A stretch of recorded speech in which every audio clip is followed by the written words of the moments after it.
The Asian American Pacific Islander Nurses Association of Nevada presents Healthy Mondays with Apina of Nevada. Start the week healthy and right with interesting conversations on living a healthy lifestyle. And now, your Healthy Mondays host, Dr. Mary Faye Axon Armstrong.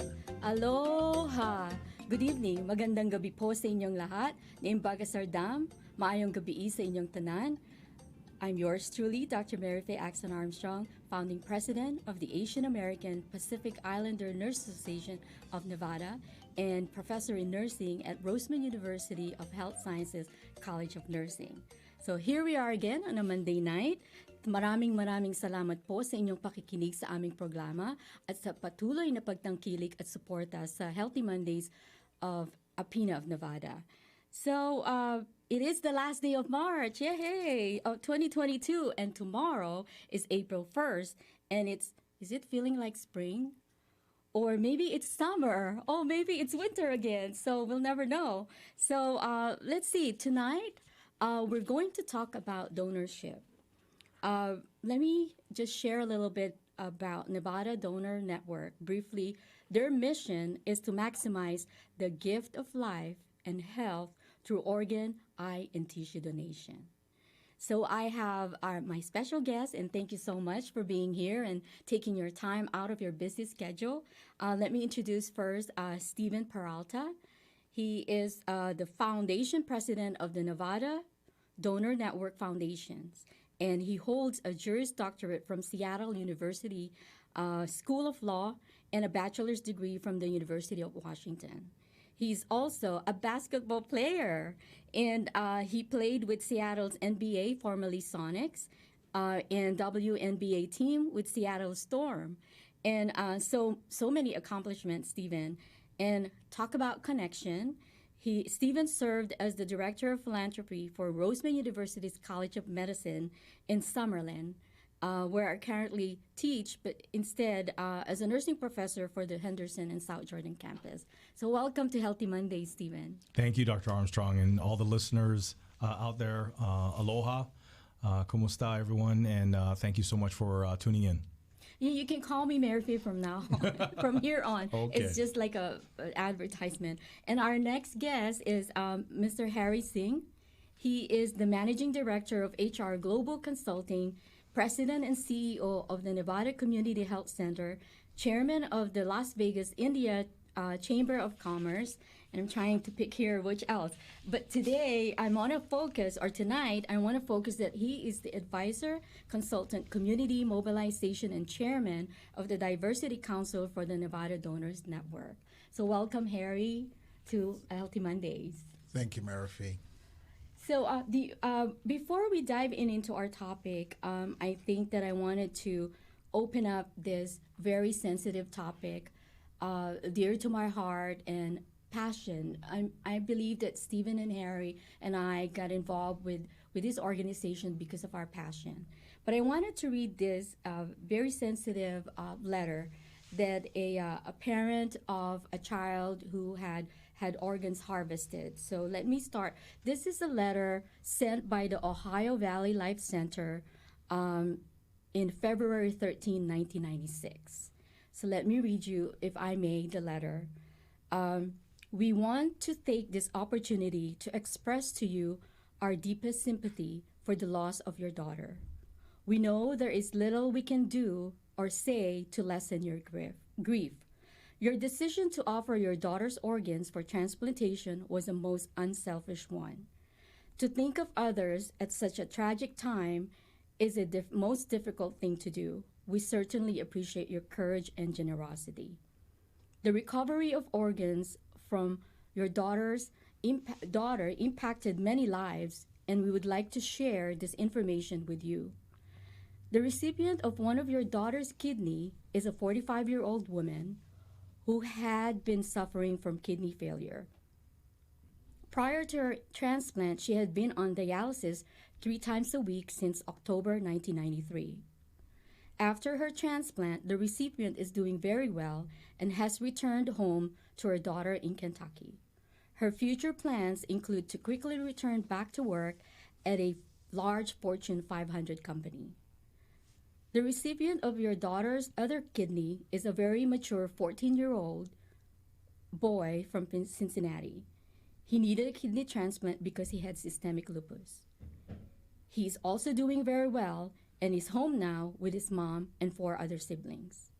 Your daughter's heart was recovered and the heart valves will be used for transplantation. Your daughter's eyes were recovered and the corneas have been used to restore the sight of 2 individuals, a 3-month-old boy and a 52-year-old woman. Due to the strict medical criteria required for middle ear donation, this tissue was unable to be recovered for transplantation. Again, on behalf of not only the recipients but the transplant team as well, we truly thank you for your generous gift, and we hope you find comfort in knowing what a difference your gift has made for others. This is from the transplant coordinator.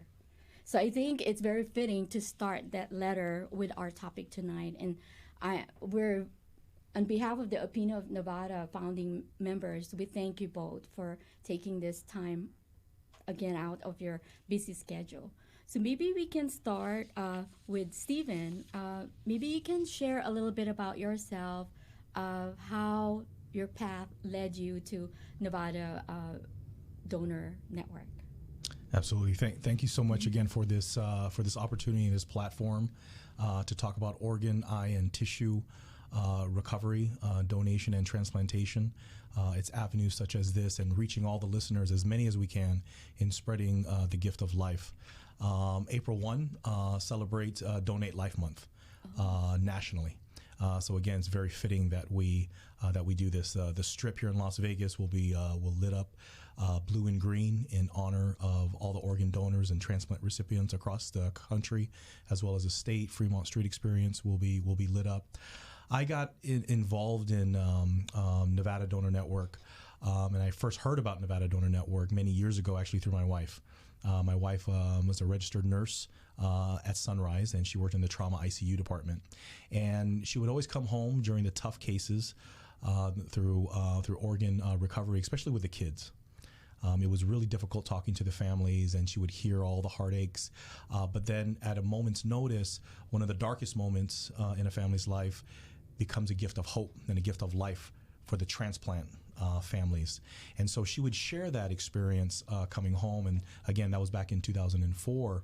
And so that's when I first heard about Nevada Donor Network. There are 57 other organ donor networks across the country, but specifically to Nevada Donor Network, and I've been really, really fond of the work here. Nevada Donor Network currently right now ranks number 1 in terms of organ donors per million and the amount of transplants done per million population in the whole entire country. And I think it really is a testament to, obviously, to the team and to the board. But I personally got involved several years ago. Joe Ferreira, our current president and CEO, was one of the community advisory boards over at Roseman's College of Medicine.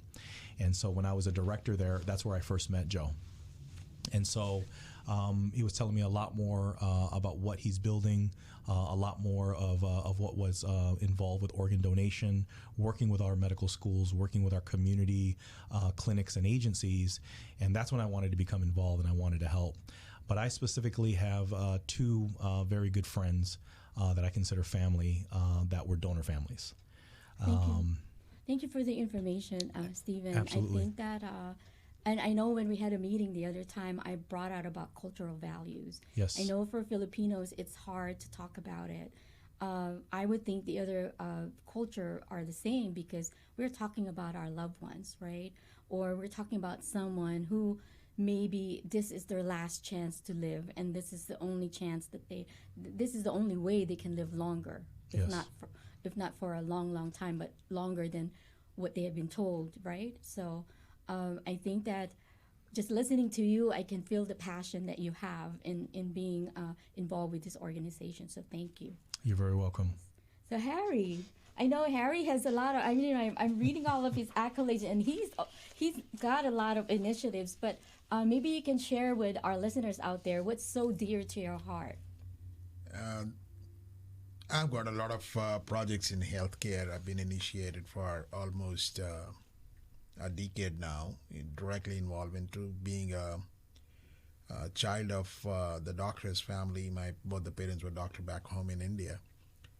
The most precious and the most closest project which is in my heart and my soul is organ donations, to bring a life to someone who's in dire need of it. I've seen by personally many people who have been suffering from one disease or the other, and but not many people are coming forward to donate the life. The problem is, which I feel in my personal capacity, is a disconnect.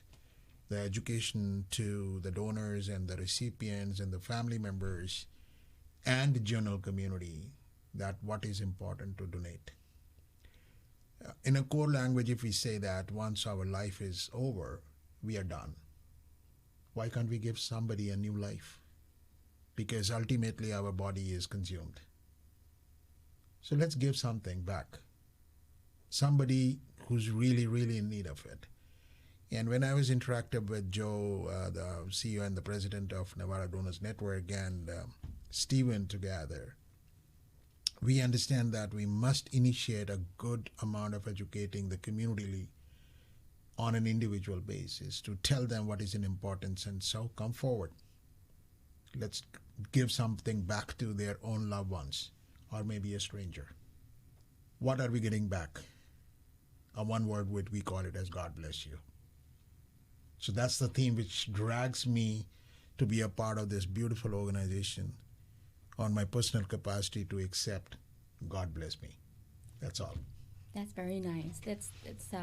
I agree with you. You know, it's giving a life to another life, to prolong life, and who knows, the other person really still have God has plans for all of us. And I think that he did say love one another, and this is really extending to love one another, right? In giving a part of you, literally giving a part of you. But I wanted to ask Stephen, if you could tell us what does organ donorship entails, and how do I know if I will be a good candidate to be a donor? Great question, and I think most of it comes down to education, and I think specifically in the Asian American community, and having a big forefront into healthcare, many Asian families are very well attuned to organ donation. Really, I think specifically number one, a lot of our information is at the DMV.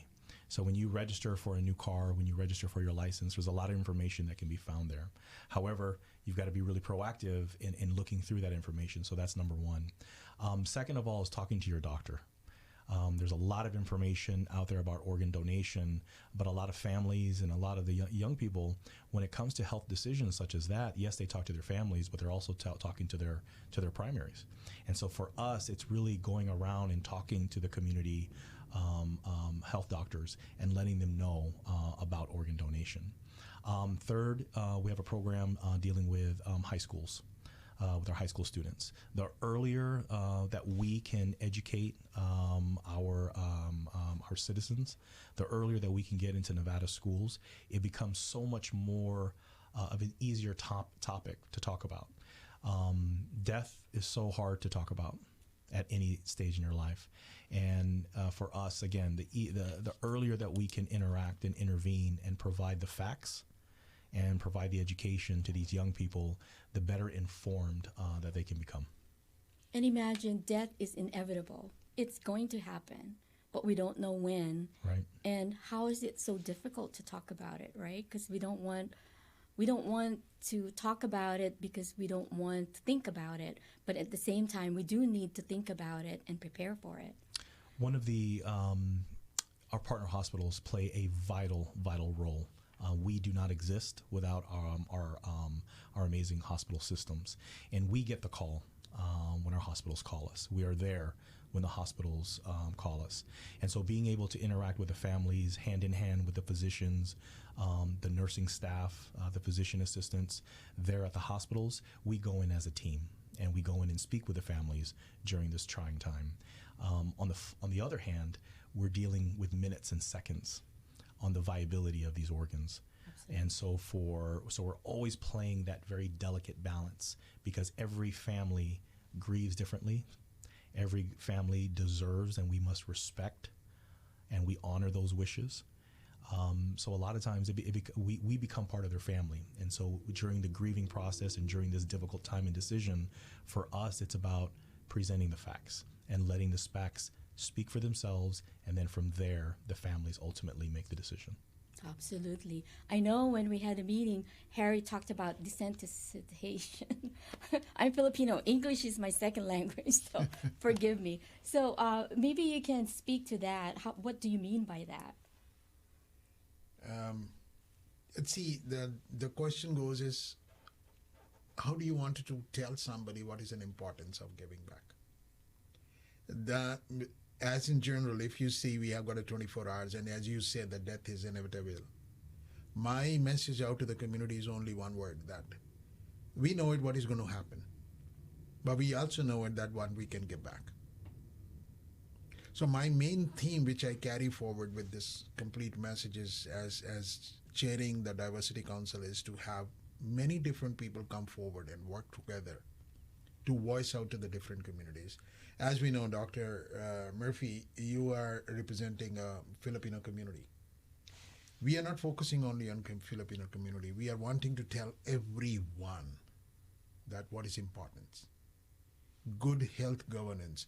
Even though Nevada Donors Network is focused on organ donations and procurements, as well as making a beautiful life for new people or the people who are suffering. But there are many other opportunities available which we can come forward and help to have a contribution towards a good health governance.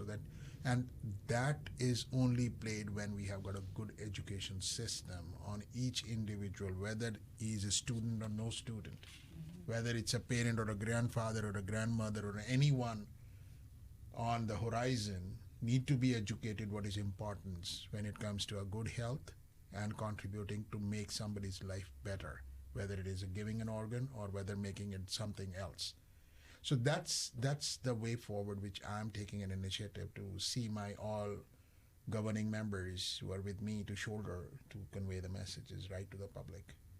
And I think I resonate with Steven's information earlier that you start talking to the high school students, right? Yes. And I think starting early in educating the public, start young, and tell them what it is all about. What does it entail? What do I have to do? And why? Why do we need to do it?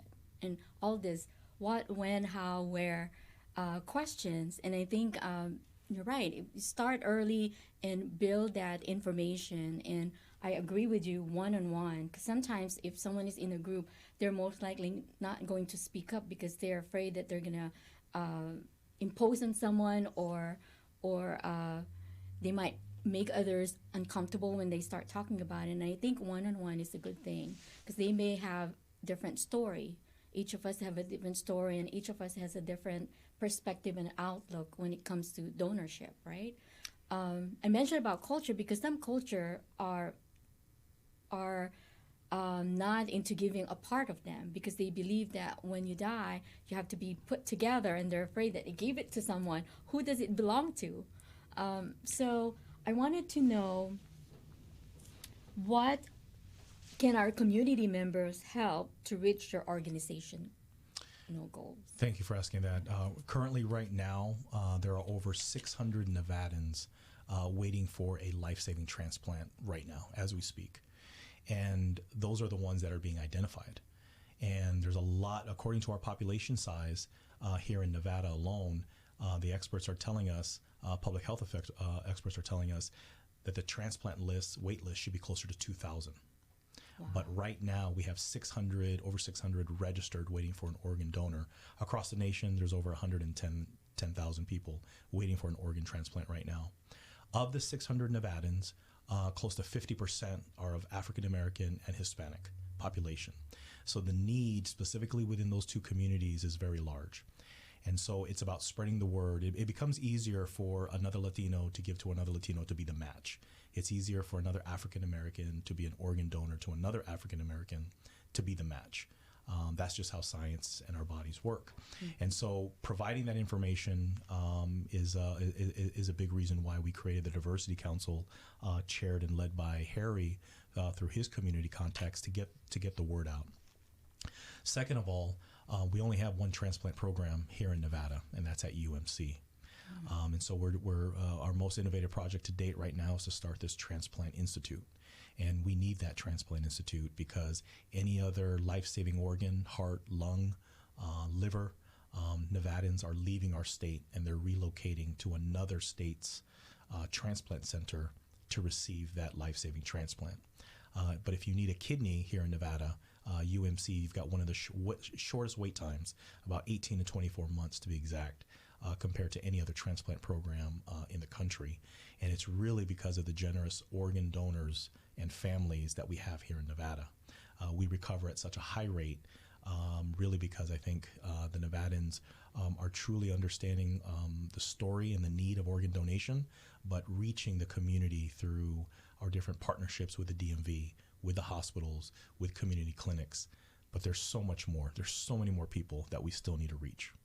I was wondering, I know it's not part of the question I sent you guys. I was wondering why only 600 when they are expecting to have 2,000. So a lot of people right now, we just don't have enough of the specialists. We don't have a liver transplant specialist here in our community. We don't have all the we've got great nephrologists here in our town. We just don't have enough. And especially when we come to the uninsured market, the uninsured population, they're falling through the cracks. And when they fall through the cracks, they're not being treated, which means they're not being identified. And so a lot of our patients that should be on Medicaid and receiving these transplants, they're going unnoticed. Currently, right now, we're finding a lot of kidney recipients who are in need of this transplant. We're finding them on hospice. They're being either ruled out or misdiagnosed, or for whatever the reason is, we're finding them through hospice. And we come to find out that what they need is a kidney transplant or a liver transplant. And so that's where that notion comes. And so that's what the health experts have been able to see in the data, where according to our population size, something like Oklahoma, where our population size is similar to Oklahoma, theirs is in closer to 1,800 to 2,000. So that's what the numbers, the experts are relying on. It sounds like some people already have given up because, in order to be in hospice, you have to agree that. That's right. Comfort care only. Right? Yes. Comfort care only. So, wow, we have a lot of work to do. And Sounds like it. And coming to Harry's, his notion and topic of, it's about educating and sensitizing the community about this information. And so we're taking that lead. We're taking his lead and his cadence on that because it works. And we've seen the impact in this year alone. We've seen the impact as far as people reaching out, different communities now knowing about what we do, and about the importance of organ donation. Thank you, Stephen. Harry, same question. What can our community members help to reach the organizational goals? Come forward. Come forward, accept it. We need a change. We need to educate. It is just kind of, we understand a couple of years ago in a business world, there was a wave which has come up by saying a multi-level marketing system. One to introduce one to introduce 10, one to introduce 100. That's what the model which we need to educate the community now. Word of mouth. That's the most important. Number two is just to reach out to the people to tell them what is an importance. We do not know what is going to happen in one of a member in my family too. So I should be ready with it. So that is what, when we were talking about, the UMC is one of the only medical institution which is taking care of our kidney transplants. As Stephen says, we are in a dire need of setting up, the Transplant Institute right here in the city and the state to take care of our local population so that our patients who are suffering from one problem or the others are not leaving the state, and we can cater their needs as well. Because as on today, we are only taking care of kidney transplants more often, but there is a maximum chances post-COVID is the lung transplants. Because during the COVID, the maximum suffering has come up with the lungs. So where is an option available? Again, if some patient is from the state of Nevada, is suffering from lung transplant, is traveling to California, there is already a list which is waiting. So our chances are very minimum. So my voice to the community is not only to sensitize, to come forward and educate yourself to be a donor, but saying it, come forward to let's establish this beautiful institutions to help our own community right here at the door, so that our patients and the people and the families are not suffering. We need to start helping our own. Let's start right? the Our own voice. people. We got to tell the people to come forward, join hands, make a chain and communicate. Educate ourselves, then to educate our neighbor. And tell neighbor to educate 10 more. It will help. Yes, there's a lot of work to do. Any other thoughts that both of you have regarding reaching out to the community about the donor network, Nevada Donor Network? There are currently 3 distinct ways to be a registered organ donor. Number 1 is at the DMV. And again, check the box. Check the box. When you're getting your license, renewing for your vehicle, any kind of opportunity or service that you're doing at the DMV, there's always an opportunity to be an organ donor there. Second of all, you can log on to our website at nvdonor.org. You can log on and provide some simple information, and it takes 30 seconds to be an organ donor through that method. Third and final is for those that have an Apple iPhone. If you have the Apple ID with a heart, provide your information there. And again, that takes less than 10 seconds. Put in your name, put in your date of birth, select that you want to be an organ donor through your Apple iPhone, and that automatically goes to the country's registry to be an organ donor. Thank you. We are moving ahead in creating a lot of symposiums, educational platform to reach out to the general community. I mean, that's no doubt, even though we are using the platform of Apple and DMV and all sorts of, and we know it, millions of people are going for, driving licenses and other certification process through this authority. But we are started creating an educational program, reaching out on a symposium, medical students to be educated, as well as reaching out to the police department and legislatures to understand what is an importance. And I have already put up my movement with the government officials to see that we have a lot of accidental cases which is reported in the hospitals, where on-spot deaths and all that kind of things. And unfortunately, many cases comes up which is like unclaimed bodies are there, where instead of wasting our time, some kind of legislature approval should be in principle available so that we can get those organs ready for someone in need. So that's all in the process, and we are working tirelessly to see that, at least to start with the Nevada, each one will be informed what is an importance on organ donation. Wow, that's a lot of work to do. We're just scratching the surface. I always like to say that, scratching the surface. And I would say, Dr. Murphy, the people one time when they started climbing Mount Everest, they were thinking it is too high, but they climbed. They reached the top. Of course, we will also. Yeah, so this is just the beginning, right? I think the more information, the more we go out there and provide the information to the community, I think reaching out to the organizations, I'm already thinking what APINA of Nevada can do.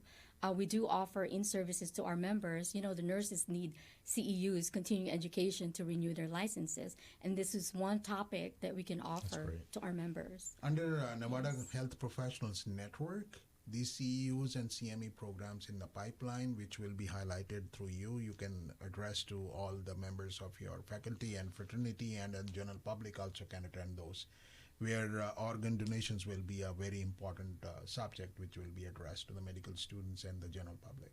Yes, excellent. Maybe I can have one of you to be our guest, or a guest for our class. Sure. We have a lot of different Always nursing ready. courses. Yeah, Great. be a guest. Yeah, we have a care of older adults. We have our community health. That'd be wonderful. Students Thank need you. to know this when they are taking care of patients, especially when they're at that deathbed. I have them follow social workers and how they talk about it. And So on this show, I would certainly like to put an appeal to you too, since you are a professor of nursing for teaching at Roseman University. I would say let me have a couple of volunteers from your institution so that they can also learn what is an importance of an organ donation, as well as they can help us to shoulder our voice out to the community as well. So at least when a child, as a student of a medical school, is learning this process, and her voice is heard by the people because she's from a medical background. So we'll put down on our request to you too and to your university to help us to voice out to the many more thousands of people. it resonates. Nursing is the number one trusted profession, right? Absolutely. So I'm pretty sure my colleagues at Roseman University, College of Nursing, even College of Pharmacy, they can also join us. Absolutely. You know, the interprofessional relationship that we have. That's right. There's so many ideas and so many initiatives that we could start. Well, time flies when we're having fun. That's my cue.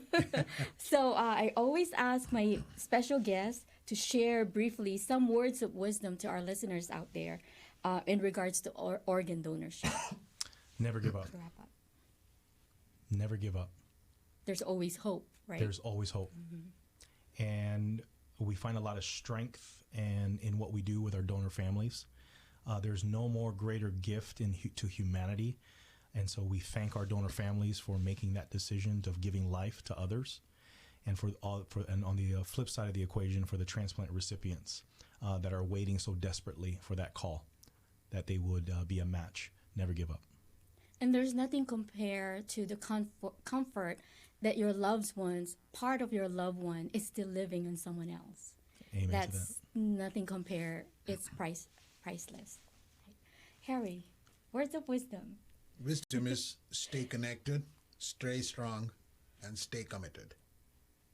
Commitment is very important. If you commit to yourself and to your cause, it will happen. Yes. And let's make it happen. This is my policy. I follow the trend for the last many years, and that leads to my success story that I'm committed. And I'm committed to Nevada Donors Network to make sure we are almost 3 million people live in state of Nevada. To start with, not less than 10 to 20% will be sensitized as fast as possible. So I need all of you, the listeners, and everybody to come forward. Let's walk together to make this happen. Thank you. Thank you, Harry. Thank you, Stephen. Thank you. The outpouring, passion, and commitment. And then we just have to put it in action, right? Yes, that's And right. persevere. I always tell my student, you have to have that passion, and you have to have a purpose with that passion, and then never give up, persevere. That's right. Right. That's right. So, wow. Thank you. Thank you again for your precious time. Thank and you. PHLB Radio, thank you for giving us this platform to provide this information to our listeners out there. So, our listeners out there, remember, every Monday is a healthy Monday. Aloha. The Asian American Pacific Islander Nurses Association of Nevada has just brought you Healthy Mondays with Apina of Nevada.